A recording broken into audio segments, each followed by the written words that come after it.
Sir আপনি এখানে? আমাকে স্যার বলবেন না, আমি খুব সাধারণ একজন মানুষ। আপনার নিয়ম অনুযায়ী আপনি কাজ করুন। জি স্যার, বুঝতে পেরেছি। আমরা শুধু জানতে চাই ওই লোকটা সাধারণ কেউ না, তাই না স্যার? দেখুন, আমরা অনেক বছর ধরে চাকরি করছি। এখানে কিছু নিয়ম থাকে, কিছু নীরবতা থাকে।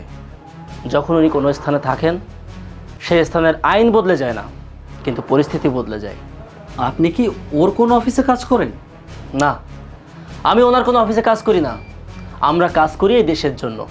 আর এই দেশে এমন কিছু মানুষ আছে যাদের জন্য এই দেশটাই কাজ করে।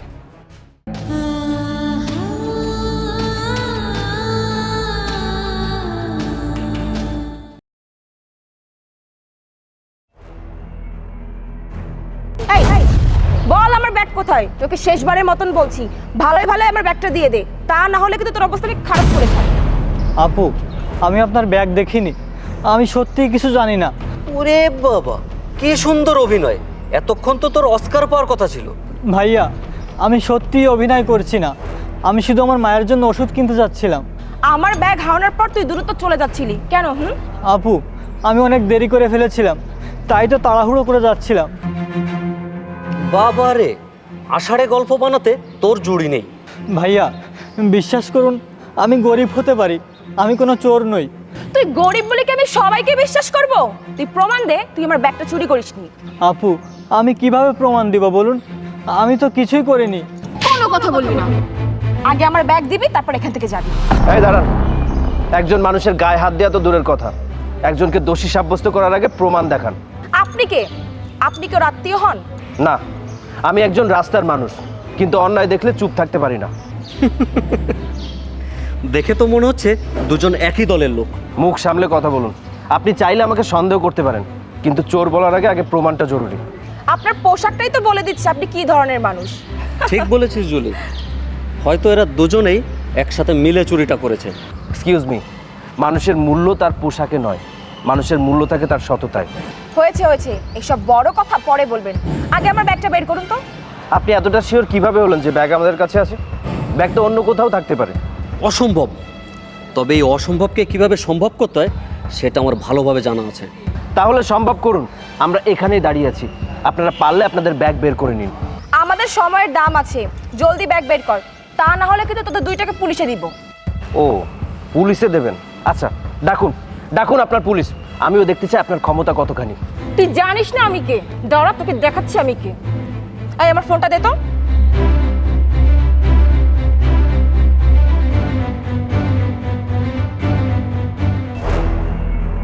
আপু, এই যে আপনাদের ব্যাগ। আসলে কাউন্টারে বিল দেওয়ার সময় রেখে আসছিলেন। এই যে ম্যাডাম, দেখুন তো ব্যাগটা আপনার কিনা। এটাই তো আমাদের ব্যাগ। আপনাদের ব্যাগ বুঝে পেয়েছেন, এবার আমাদেরটা বুঝিয়ে দিন। আপনাদেরকে আবার কি বুঝিয়ে দিতে হবে? বাহ, বুঝতে পারছেন না? স্বার্থে আঘাত লাগলে ঠিকই বুঝতে পারবেন। আপনার কথা আমরা বুঝতে পারছি না। আমাদের ব্যাগ আমরা পেয়ে গেছি, আপনারা এখন যেতে পারেন। কিন্তু আমরা তো আমাদেরটা বুঝে পাইনি। আপনাদের তো কিছু হারায়নি, তাহলে আপনারা কি বুঝতে চাচ্ছেন? সম্মান। আপনারা আমাদের সম্মান নষ্ট করেছেন, আমাদের হারানো সম্মান আমাদেরকে ফেরত দিন। এখন একটু বেশি হয়ে যাচ্ছে না?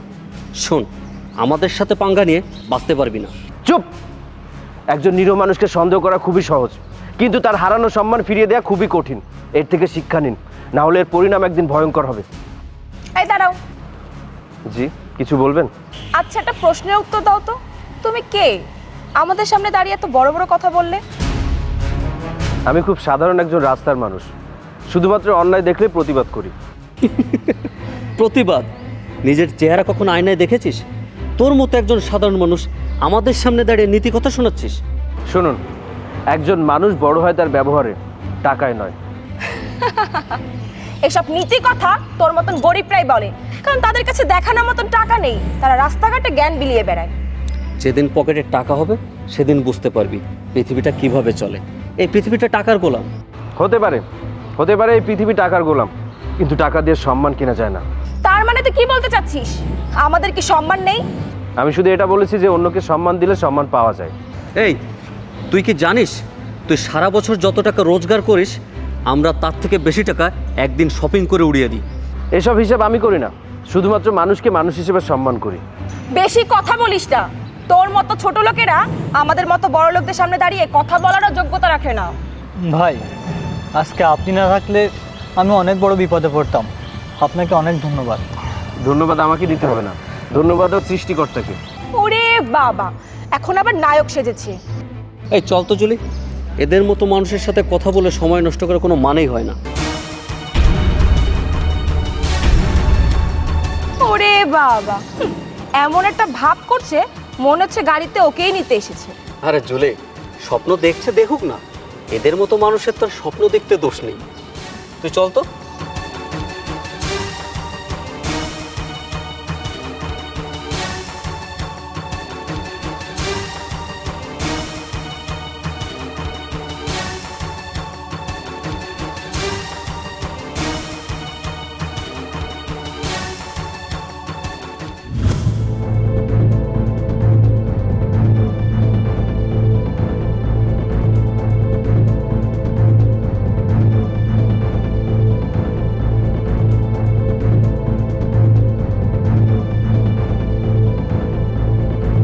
আপনার গাড়ির পেপারস, ড্রাইভিং লাইসেন্স এবং ইন্স্যুরেন্স দেখান।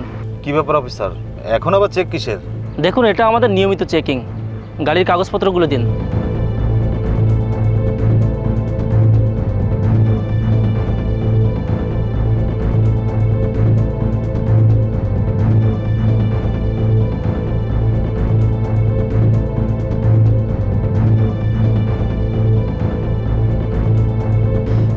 একটু সমস্যা আছে, যতক্ষণ পর্যন্ত যাচাই করতে না পারছি গাড়ি যেতে দিতে পারবো না। আরে কি সমস্যা? আমাদের গাড়ি কেন আটকে রেখেছেন? আপনি কি জানেন আমরা কারা? শুনুন ম্যাডাম, আইন সবার জন্য সমান। আমি একটা ফোন করলে আপনার চাকরি নিয়ে টান পড়বে। দেখুন ম্যাডাম, আপনি যাকে ইচ্ছা ফোন করুন, আগে যাচাই করতে হবে, তারপর এখান থেকে গাড়ি যাবে।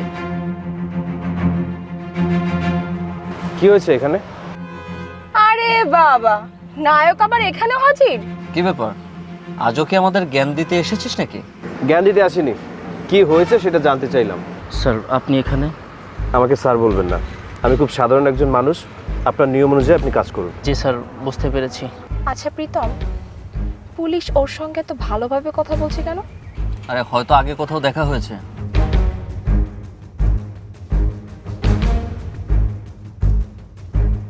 জি স্যার, ঠিক আছে স্যার। হ্যাঁ স্যার, সিস্টেম আপডেট হয়েছে, কাগজপত্র ঠিক আছে। দেখলেন, শুধু শুধু আমাদেরকে আটকে রেখেছিলেন। আপনারা যেতে পারেন। তুমি কি আগে থেকেই পুলিশকে চিনতে? না, কিন্তু মানুষকে সম্মান দিলে মানুষ সম্মান ফিরিয়ে দেয়। একদিন তোর আসল পরিচয় আমি বের করব। সব প্রশ্নের উত্তর সময় দেয়, মানুষ না।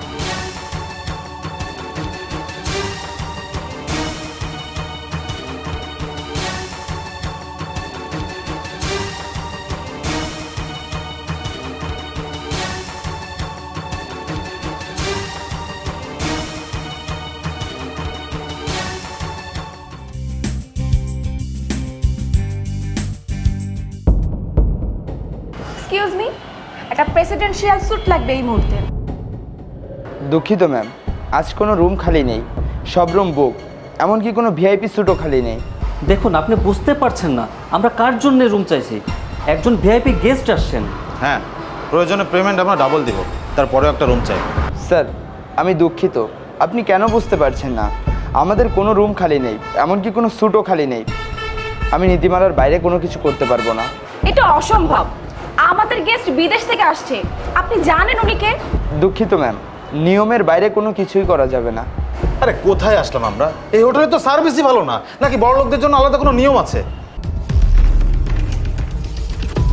স্যার স্যার স্যার এসেছেন? স্যার আপনি? Don't call me sir. আজ আমি একজন সাধারণ গেস্ট হিসেবে এখানে এসেছি, আলাদা কিছু বলার প্রয়োজন নেই, আপনার কাজে যান। জি স্যার। এই তো সেই লোক। দেখ ম্যানেজার ওর সাথে কেমন ব্যবহার করছে। অদ্ভুত তো, আমরা এসে রুম চাইলাম, আমাদেরকে রুম না দিয়ে ওখানে গিয়ে ওর সাথে নাইসলি বিহেভ করছে। ম্যাম, একটু আগে একটি প্রেসিডেন্সিয়াল স্যুট কনফার্মেশন আপডেট হয়েছে। মানে একটু আগেই তো বললেন কোনো রুম খালি নেই। জি ম্যাম, একটি বিশেষ বুকিং আপডেট হওয়ার জন্য এই স্যুটটা খালি হয়েছে। হঠাৎ আপডেট এত দ্রুত? স্যার, রুমটি একজন ভিআইপি গেস্টের জন্য রিজার্ভ ছিল। বুকিং আপডেট হওয়ার কারণে এখন প্রস্তুত হচ্ছে। কার জন্য?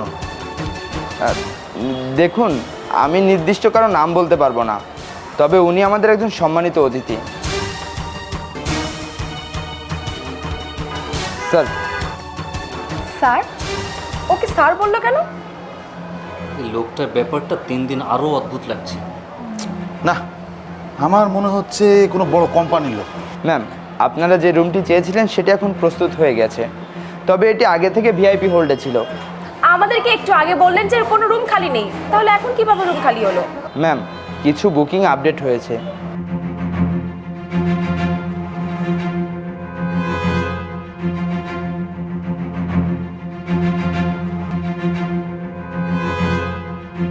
এই লোকটা সাধারণ কেউ না, আমি নিশ্চিত। লোকটা কিছু একটা লোক আছে, ব্যাপার না, সত্যি একদিন সামনে চলে আসবে। চল, এখনো পুলিশের কাছে যেতে হবে।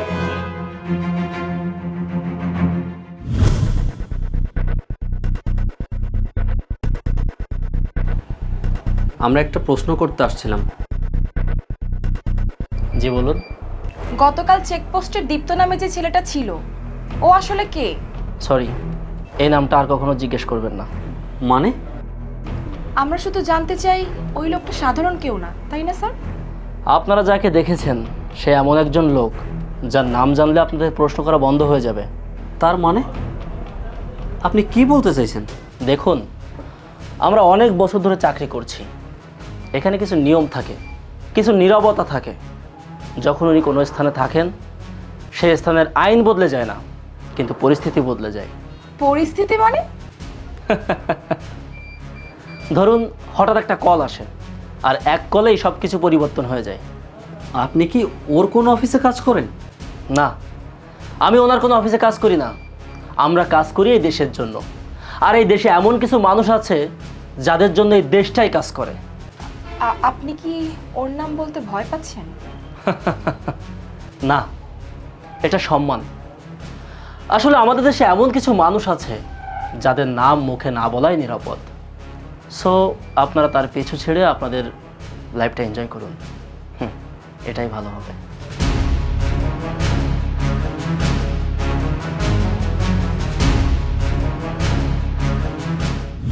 আমরা জানতে পেরেছি তুই এই কেসের সাথে জড়িত।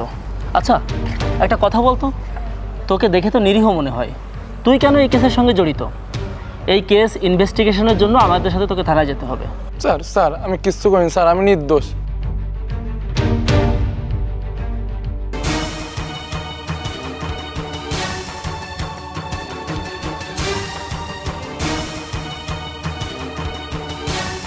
ও আবার এখানে কি করছে?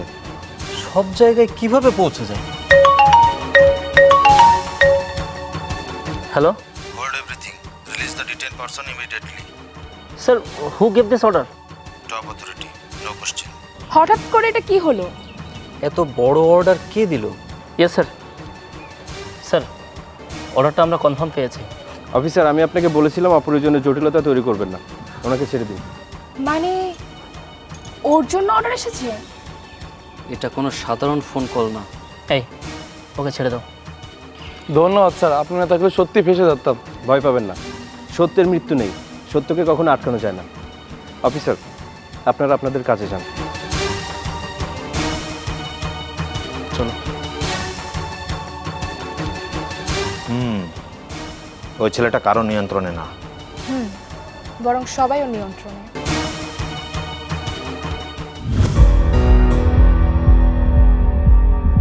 কামরুল সাহেব, উনি কখন আসবে? আসলে উনি তো সময়ের দিক থেকে খুবই পাকা লোক, মনে হয় না বেশি দেরি হবে, চলে আসবেন। আমি তো ভাবছি অ্যাটলিস্ট 10টা গাড়ির কনভয় নিয়ে আসবেন, সামনে পেছনে বডিগার্ডও থাকবে। এত বড় শিল্পপতি কি আর সাধারণ মানুষের মতো আসে? তাছাড়া আমি তো শুনেছি উনি কোটি কোটি টাকার ব্যবসা করেন।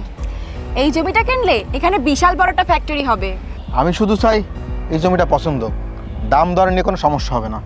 হ্যাঁ, উনি শুধু বললেই আজই সিগনেচারের ব্যবস্থা করে দিব।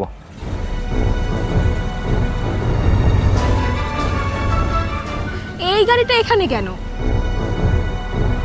মনে হয় কেউ রাস্তা ভুল করে চলে এসেছে।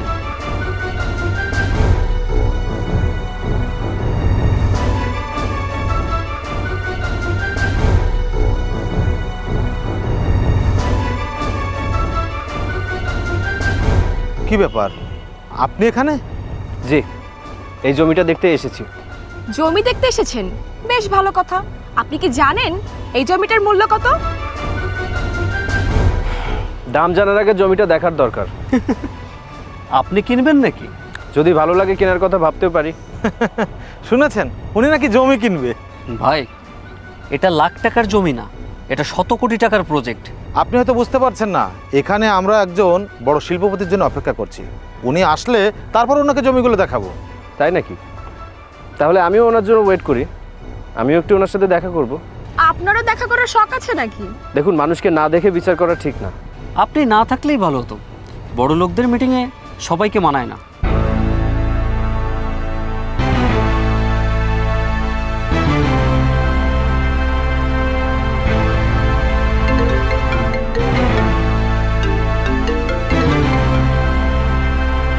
স্যার, আপনি এসে গেছেন? কি আমার সামনে? কই স্যার, আমি তো দেখতে পাচ্ছি না। আমি এখানেই আছি।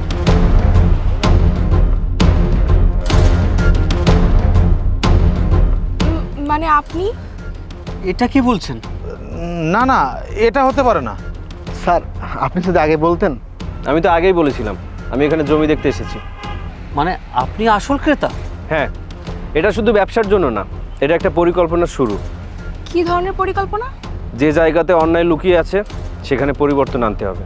কিন্তু আমি তো ভাবলাম আপনি একজন সাধারণ মানুষ। আসলে মানুষ সাধারণ হয় না, তার কাজ হয় সাধারণ অথবা অসাধারণ।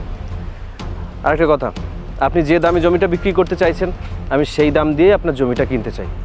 জি স্যার, তাহলে তো এই জমিটা এক কথায় আপনার।